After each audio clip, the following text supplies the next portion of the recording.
चाहे इंसान हो या कोई जानवर या कोई देश ही क्यों ना हो, हर कोई अपने दोस्त को दोस्त और दुश्मन को दुश्मन की नजर से देखता है। लेकिन इस दुनिया के नक्शे में एक ऐसा भी देश है भारत, जो बुरे वक्त में अपने दुश्मनों को भी दोस्त मान लेता है। एक ऐसा देश जिसकी संस्कृति कहती है वसुधैव कुटुंबकम, the world is one family. अभी टर्की और सीरिया में भयंकर भूकंप ने तबाही मचा रखी है। करीब 20,000 लोगों ने अपनी जान गंवा दी और हजारों लोग बेघर हो गए। मुसीबत की इस घड़ी में टर्की को मदद की जरूरत थी, तो भारत ने तुरंत एक ऑपरेशन शुरू किया, ऑपरेशन दोस्त। ऑपरेशन दोस्त शुरू होते ही तुरंत एनडीआरएफ की टीम टर्की के लिए रवाना हो जाती है। भारत एक स्पेशल एयरक्राफ्ट में टर्की के लिए मेडिकल किट और डॉक्टर्स की टीम भेजता है, जो वहां पे हजारों लोगों की जान बचा रहे हैं। अपनी जान बचाने के बदले टर्की की जनता एनडीआरएफ की टीम को गले लगाकर थैंक यू बोल रही है। लेकिन अगर इंडिया टर्की की मदद कर रहा है तो इसमें नया क्या है? वो तो सभी देश करते हैं। तो सभी देश सिर्फ उस देश की मदद करते हैं जो उनका दोस्त होता है। टर्की आज से नहीं, बहुत पहले से ही हमेशा भारत के खिलाफ रहा है। जब भी भारत को किसी इंटरनेशनल टॉपिक पर सपोर्ट की जरूरत होती थी तो टर्की भारत की जगह पाकिस्तान को सपोर्ट करता था। यूनाइटेड नेशंस में टर्की ने हमेशा कश्मीर मुद्दे पर भारत के खिलाफ वोटिंग की है।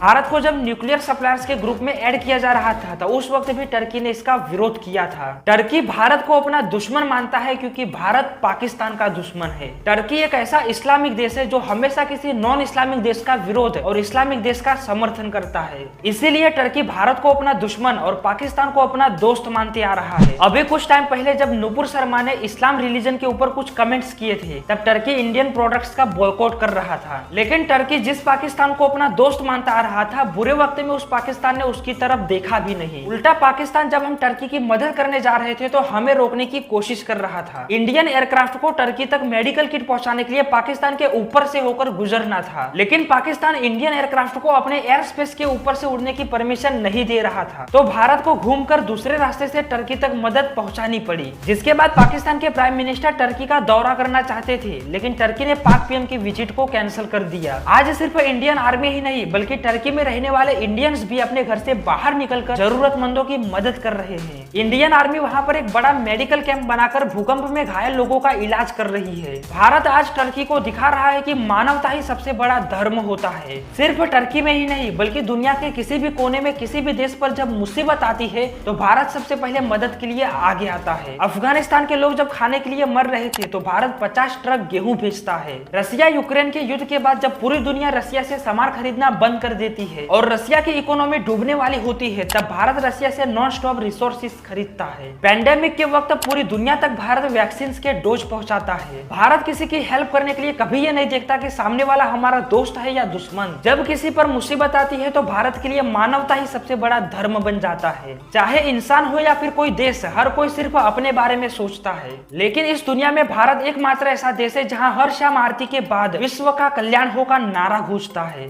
एक भारत ही है जो कहता है कि सर्वे भवन्तु सुखिनः सर्वे सन्तु निरामया। हर कोई खुश रहे, हर कोई रोग मुक्त रहे। हमें गर्व होना चाहिए कि हम उस भारत के निवासी है जो वसुधैव कुटुंबकम में बिलीव करता है।